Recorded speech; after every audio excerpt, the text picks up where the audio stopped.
Hi guys, welcome back to my channel. Today created 2 little yummy treats for the 4-legged fur baby, Mr. Teddy.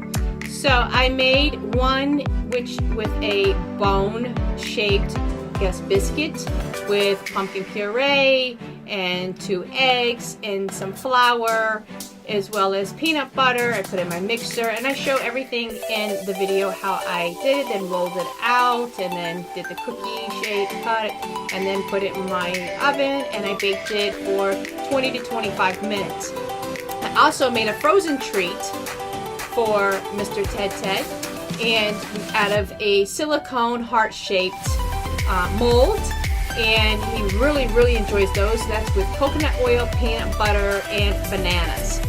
So I just put those items in my mixer and went away, and then put it in a Ziploc bag, cut out the little corner, and then just put it into the little mold, put it in the freezer for probably like 2 hours for it to get solid, and then I just popped them out.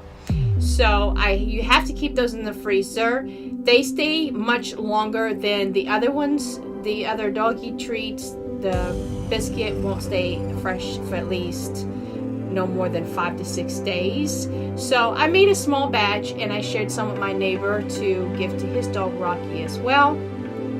And I hope that this video was helpful, and it was an easier tutorial to make this particular, or these 2 treats for your fur baby.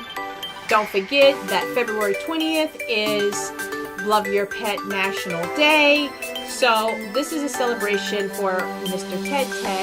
If you have any questions in regards to any parts of the recipe or how I did certain things, please drop the information down below or the questions down below. I'll be glad to answer that for you.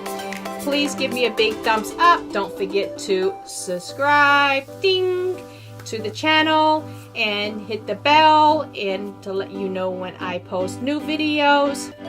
I'm gonna try to be a little bit more frequent, and if you have any ideas that you would like for me to do, please let me know and drop it down below again, and I will be glad to do that. So thank you, have a great day, bye.